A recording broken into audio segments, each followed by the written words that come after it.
Good morning. Chapter 9, Old Yeller. Written by Fred Gibson. A boy, before he really grows up, is pretty much like a wild animal. He can get the wits scared clear out of him today and by tomorrow have forgotten all about it. At least that's the way it was with me. I was plenty scared of the hydrophobia plague that Bern Sanderson told me about. I could hardly sleep that night. I kept picturing in my mind mad dogs and mad wolves reeling about with the blind staggers, drooling slobbers, and snapping and biting at everything in sight.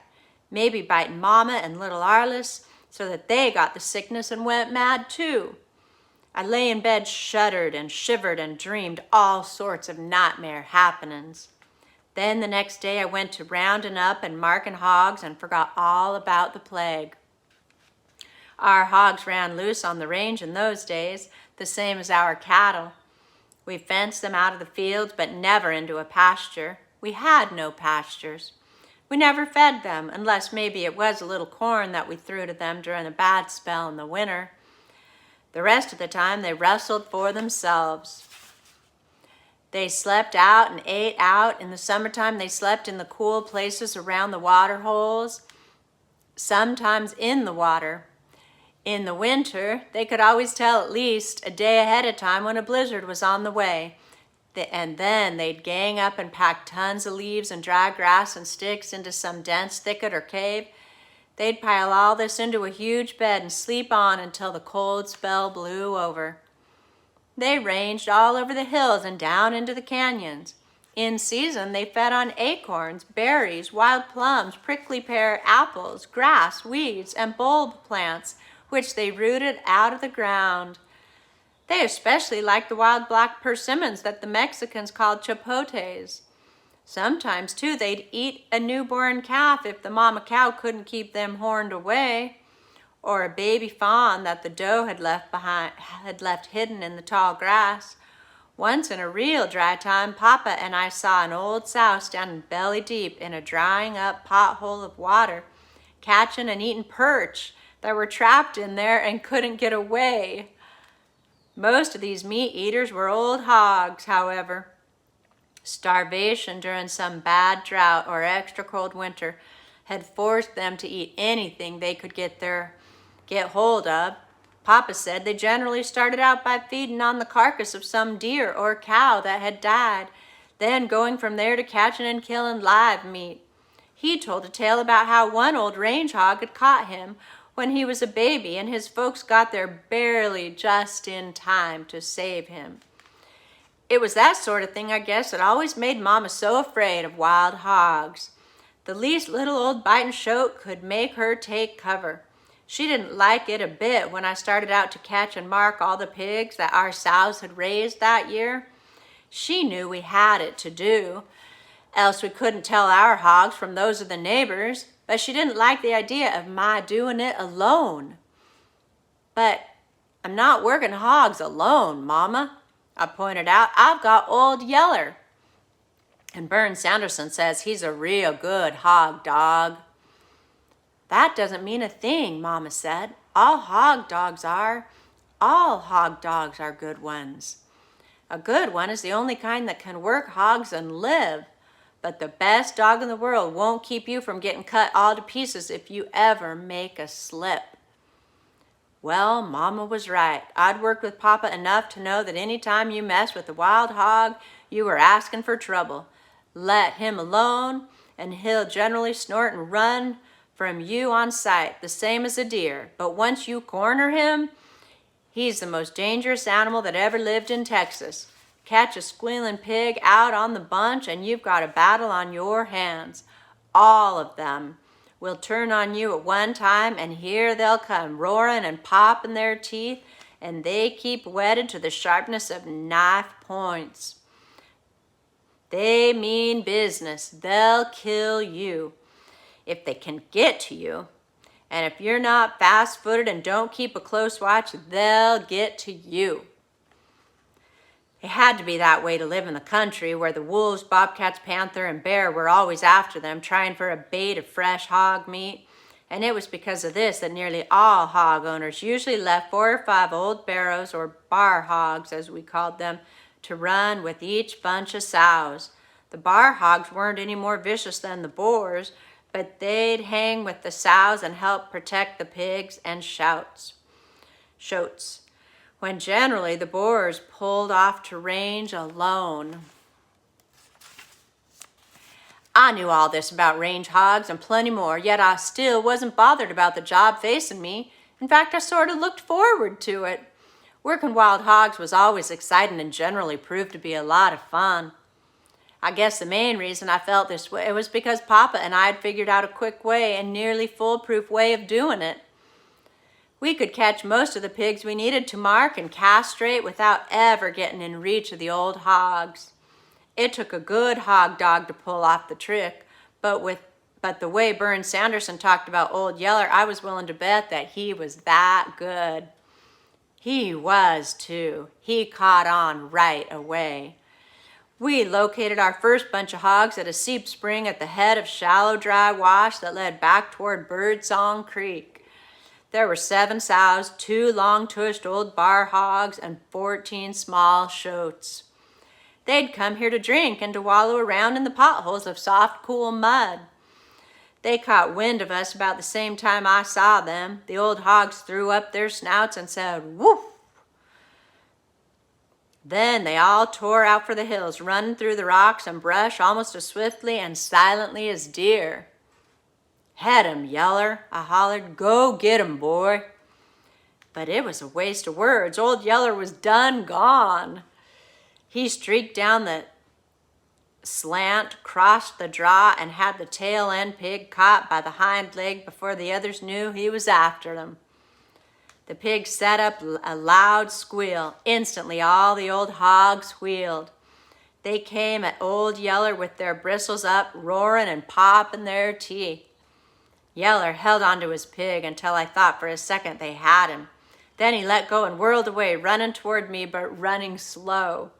Slow enough that the old hogs kept chasing him, thinking every second that they were going to catch him the next. When they finally saw that they couldn't, the old hogs stopped and formed a tight circle. They faced outward around the ring, their rumps to the center, where all the squealing pigs were gathered. That way they were ready to battle anything that wanted to jump on them. That's the way they were used to fighting bear and panther off from their young, and that's the way they aimed to fight us off. But we were too smart, Old Yeller and I. We knew better than to try to break into that tight ring of threatening tushes. Anyhow, we didn't need to. All we needed was just to move the hogs along to where we wanted them, and Old Yeller already knew how to do this. Back he went, right up into their faces, where he pestered them with yelling bays and false rushes till they couldn't stand it. With an angry roar, one of the barrows broke the ring to charge him. Instantly, all the others charged too. They were right on Old Yeller again. They were just about to get him. Just let them get a few inches closer, and one of them would slam a 4-inch tusk into his soft belly. The thing was, Old Yeller never would let them gain that last few inches on him. They cut and slashed at him from behind and both sides, yet he never was quite there. Always he was just a little bit beyond their reach, yet still so close that they couldn't help thinking that the next try was sure to get him. It was a blood-chilling game Old Yeller played with the hogs, but one that you could see he enjoyed by the way he went at it. Give him time and he'd take that bunch of angry hogs clear down out of the hills and into the pens at home, if that's where I wanted them. Never driving them, just leading them along. But that's where Papa and I had other hog hunters outfigured. We almost never took our hogs to the pens to work them anymore. That took too much time. Also, after we got 'em penned, there was still the dangerous job of catching the pigs away from the old ones. I hollered at Old Yeller. "Bring 'em on, Yeller," I said. Then I turned and headed for a big, gnarled live oak tree that stood in a clear patch of ground down the draw piece. I'd picked out that tree. Beside it had a huge branch that stuck out to one side. I went and looked the branch over and saw that it was just right. It was low, yet still far enough above the ground to be out of reach of the highest cutting hog. I climbed up the tree and squatted on the branch. I unwound my rope from where I'd packed it and coiled around my waist and shook out a loop. Then I hollered for Old Yeller to bring the hogs to me. He did what I told him. He brought the fighting hogs to the tree and rallied them in a ring around it. Then he stood back, holding them there, while he cocked his head sideways at me, wanting to know what came next. I soon showed him. I waited till one of the pigs came trotting under my limb. I dropped my loop around him, gave it a quick yank, and lifted him, squealing and kicking up out of the shuffling and roaring mass of hogs below. I clamped him between my knees, pulled out my knife, and went to work on him. First, I folded his right ear and sliced out a 3-cornered gap in the top side, a mark we called an overbit. Then, from the underside of his left ear, I slashed out a long strip that ran clear to the point. That's what we call an underslope.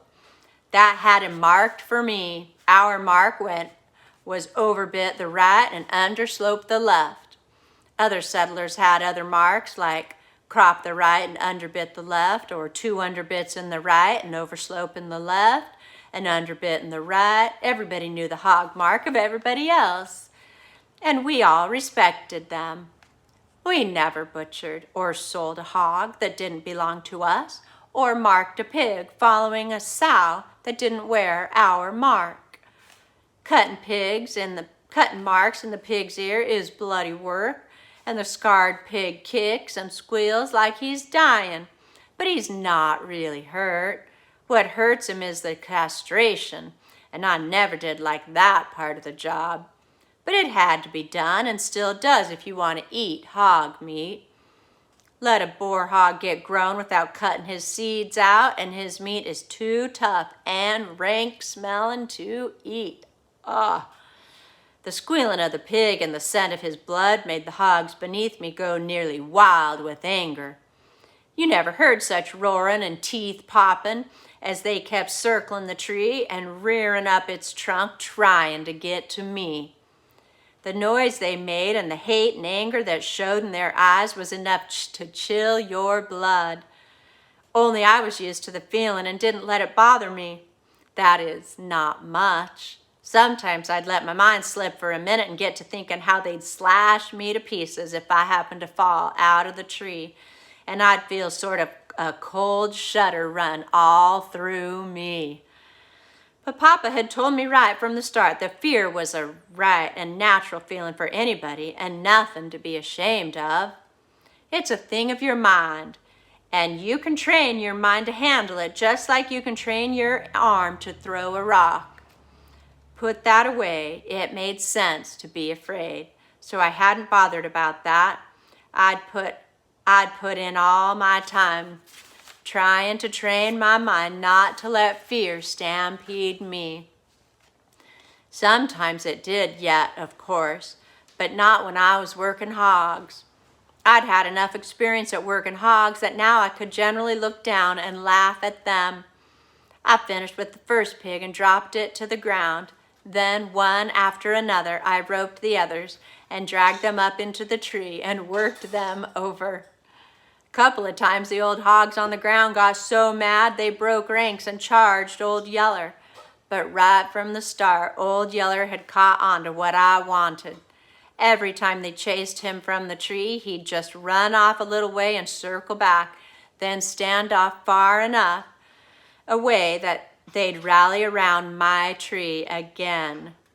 In less than an hour, I was done with the job, and the only trouble we had was getting the hogs to leave the tree after I was finished. After going to so much trouble to hold the hogs under the tree, Old Yeller had a hard time understanding that I finally wanted them out of the way. And even after I got him to leave, the hogs were so mad and so suspicious that I had to squat there in the tree for nearly an hour longer before they finally drifted away into the brush, making it safe for me to come down. That's the end of chapter 9. Remember, it's cool to be kind. Hard work makes you feel good. And remember to ask, what can I do to help? Bye. Make it a great day.